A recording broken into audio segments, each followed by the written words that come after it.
भव्य जीव ही एक ऐसा जीव है जो संसार में अपना पुरुषार्थ जगाते हुए अपने आत्म परिणामों से रत्नत्रय को प्रकट कर लेता है। 6 द्रव्यों में जीव द्रव्य ही इस योग्यता को लेकर के है।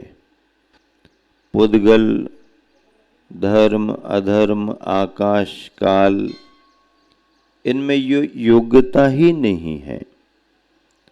सबके अलग अलग गुणधर्म हैं, सबकी अपनी अपनी विशेषताएं हैं, लेकिन जीव की जो विशेषता है वह पुद्गल आदिक में नहीं है। 6 द्रव्यों से लोक बना है। लोक में 6 द्रव्य हैं, लेकिन इन 6 द्रव्यों में महत्वपूर्ण और प्रयोजनीय तो जीव द्रव्य ही है। जानने को तो दुनिया को जानो, लेकिन पहचानने के लिए तो अपने को पहचानना पड़ेगा ना। बर्णी जी ने कई बार अपने प्रवचनों में कहा कि जानने को तो 3 लोक हैं, सो जानते रहो, उसका कोई अंत नहीं है। लेकिन छोड़ने को राग द्वेष मोह, बस 3 नहीं बचे हैं। इतना छोड़ दो, सब काम हो गया। राग द्वेष मोह, इसमें ज्यादा समय नहीं लगेगा। जानने में तो अधोलोक को पहले पूरा जानो, मध्य लोक को जानो, ऊर्ध्व लोक को जानो, तीनों लोकों का ज्ञान प्राप्त करते रहो। ज्ञान का कोई अंत ही नहीं है। लेकिन व्यक्ति जानने के पुरुषार्थ में तो लगा है, पर त्यागने के पुरुषार्थ में नहीं लगा हुआ है। जीव द्रव्य के अंदर जब मोह का भाव आता है तो आत्मस्वरूप को वो भूलने लगता है, और जब मोह का आवरण उसका हटता है तो उसका ज्ञान भाव, आत्मा का स्वभाव प्रकट होने लगता है।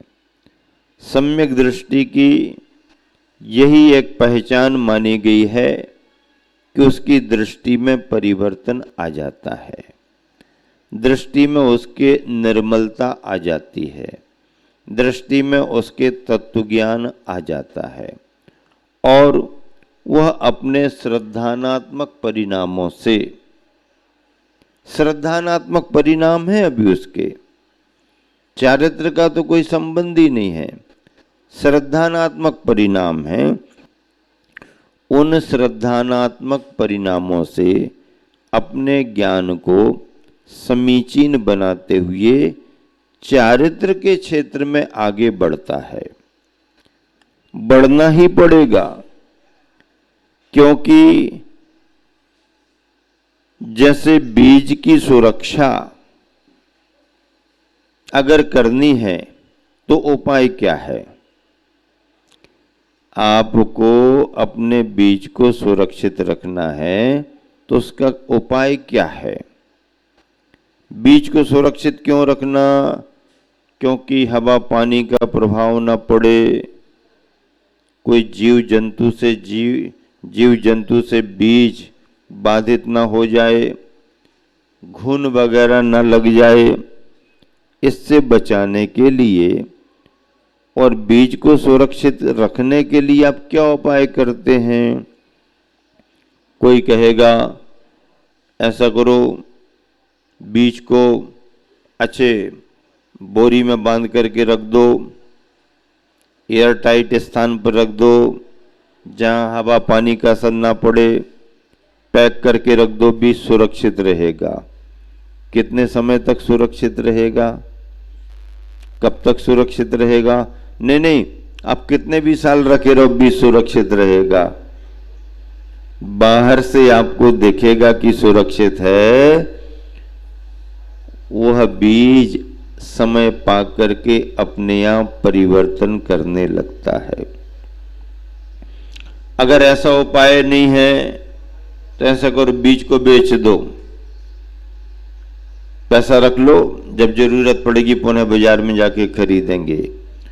तो आपको ऐसा करने से पुनः खरीदने पर बीज तो मिल जाएंगे, लेकिन जिन बीजों को आपने खेत से निकाला था वही बीज पुनः आपको मिले, इसकी गारंटी नहीं है, इसकी कोई गारंटी नहीं। क्यों? बाजार में बीज बिका और गया, खत्म काम। नए बीज मिल सकते हैं आपको, उसी क्वालिटी के मिल सकते हैं, लेकिन वही बीज मिले कोई जरूरी नहीं। बीज को सुरक्षित रखने का उपाय ना तो बांध करके रखना है, ना बाजार में बेच करके पुनः खरीदना है।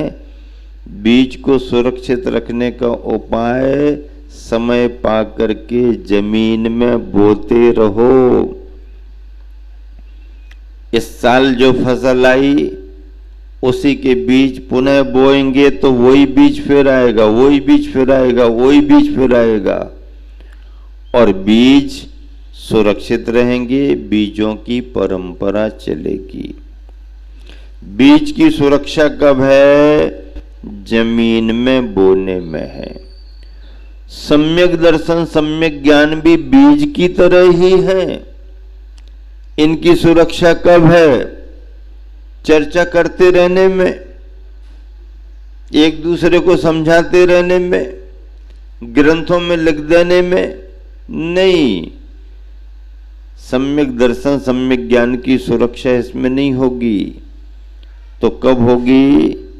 सम्यक दर्शन, सम्यक ज्ञान की सुरक्षा चारित्र की खेती में बोने में होगी।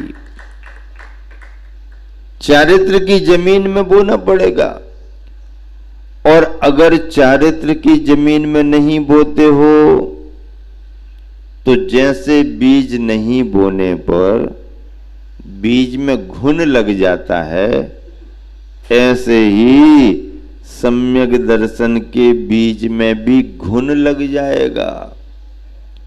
घुन लग जाएगा?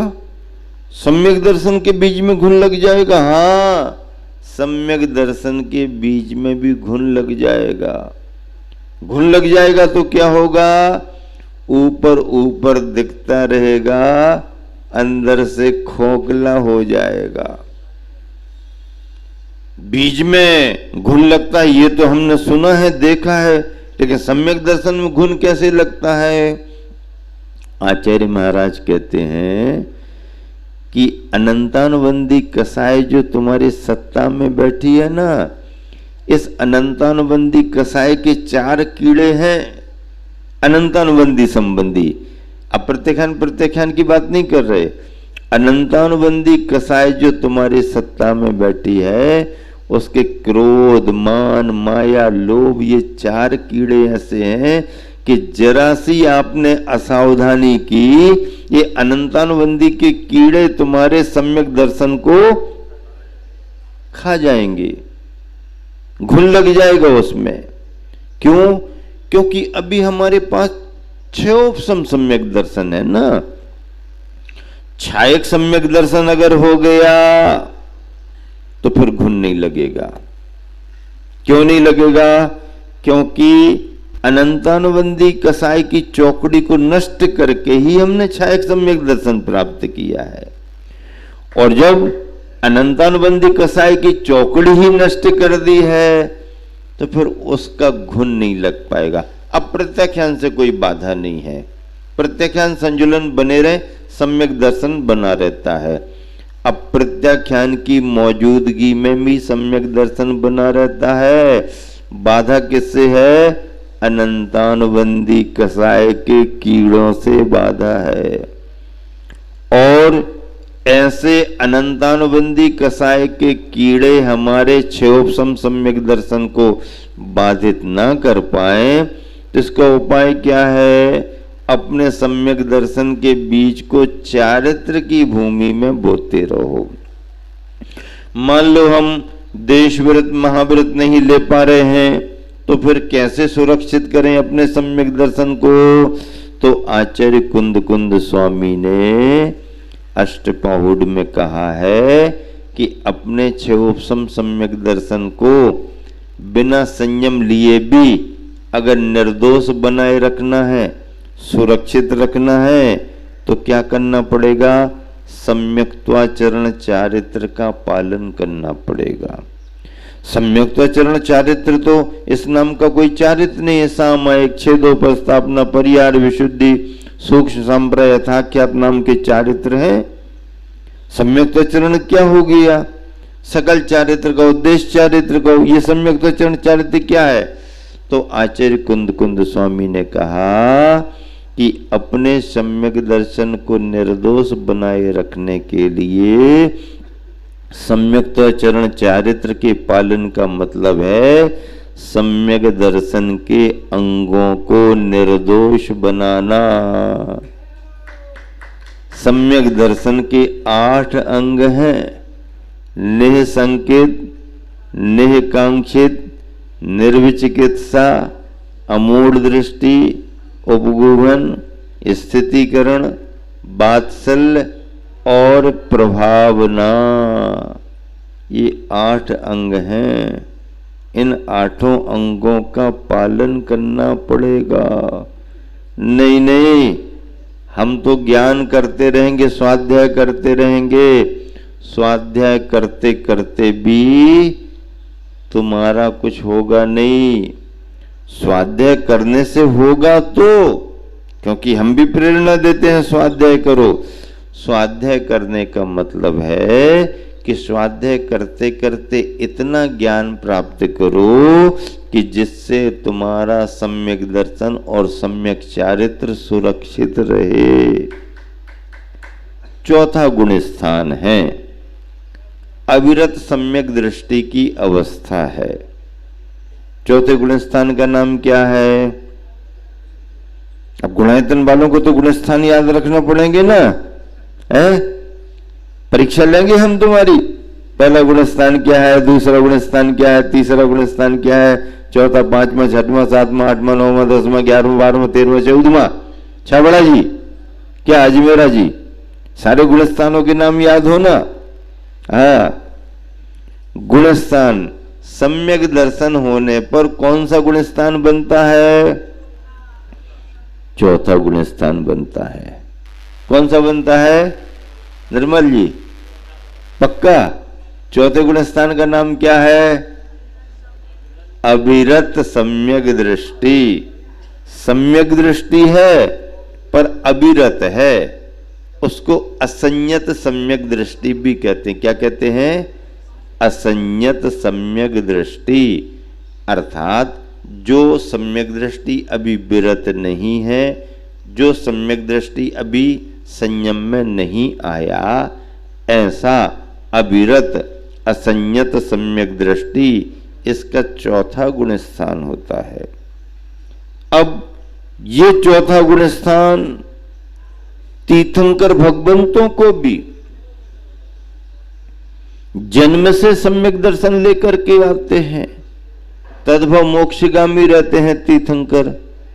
जन्म से छायक सम्यक दर्शन लेकर के आए, जन्म से अवधि ज्ञान लेकर के आए हैं। तो ऐसे छायक सम्यक दृष्टि तीर्थंकर भी क्यों न हो,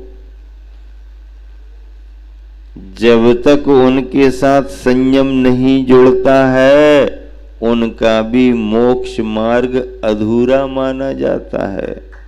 हाँ, मोक्ष के मार्ग में तो है, सम्यक दर्शन सम्यक ज्ञान है, लेकिन अकेले दोनों से मोक्ष मार्ग थोड़ी बना है। मोक्ष मार्ग में तो 3 चाहिए। कितने चाहिए? कितने चाक चाहिए? 3 चाक चाहिए। हाँ, सम्यक दर्शन, सम्यक ज्ञान और सम्यक चारित्र, ये तीनों चाक चाहिए। हाँ, छोटा बच्चा होता है ना, जब अपने पैरों से चल नहीं पाता है तो उसको एक गड्डी बना करके दे देते हैं। उसमें कितने चाक होते हैं? 4 नहीं होते हैं, 3।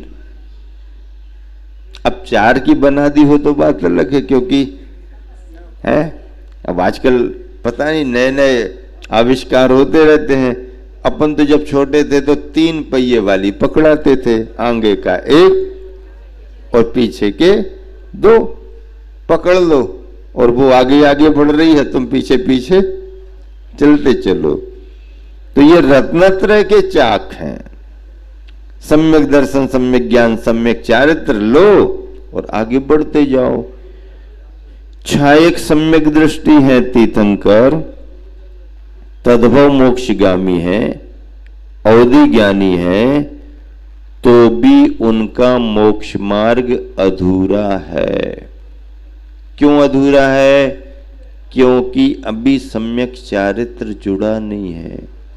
हाँ, और तीर्थंकर परमात्मा जो होते हैं वो छोटे मोटे नियम नहीं लेते हैं। हाँ, लेंगे तो डायरेक्ट महाव्रत, अन्यथा छोटे मोटे नियम नहीं। महाराज रात्रि भोजन का त्याग, वो भी 8:30 बजे तक की छूट। अब बताओ, रात्रि भोजन का त्याग कर रहा है आदमी, दिन भर खा रहा और रात में छोड़ने का 8 8:30 तक की छूट दे दो महाराज। अरे भैया, रात्रि के भोजन त्याग में, अच्छा जैनियों की रात्रि भी बड़ी होशियार है। हाँ, जैनियों की रात्रि बड़ी होशियार, बड़ी समझदार है। कब? क्यों? क्योंकि जब तक उनका भोजन नहीं हो जाता तब तक रात होती ही नहीं। जैनियों ने ऐसा कर लिया, अभी तो दिख रहा, अभी तो दिख रहा, अभी तो दिख रहा, अभी तो अरे वो तो लाइटों में तो तुम्हें कब तक दिखता रहेगा? लाइटों में पता थोड़ी पड़ पाता है। वो तो जब लाइट ना हो तब पता पड़ता है कि कब से अंधेरा हो गया। नहीं, उजाले उजाले में, ये उजाला अलग है ट्यूबलाइटों का, सनलाइट का उजाला। हाँ, कितने ही बादल छा जाएं सूरज पर फिर भी दिखता रहता है, दिखता रहता। उजाला कम हो जाता, धूप कम हो जाती, लेकिन दिन का वातावरण दिन जैसा दिखता है। तो जब तक उनका भोजन ना हो जाए तब तक उनकी रात नहीं होती। ये सदोष नियम है, ऐसे नियमों से कोई सार नहीं। हाँ, रात्रि भोजन का त्याग है, आप अपने समय का ध्यान, तीनों मौसम में अलग अलग समय रात्रि का सुनिश्चित होता है। ठीक है महाराज जी, अन्न का त्याग किए देते हैं, बाकी की छूट रखेंगे। अब लो, एक और नया रास्ता निकाल दिया।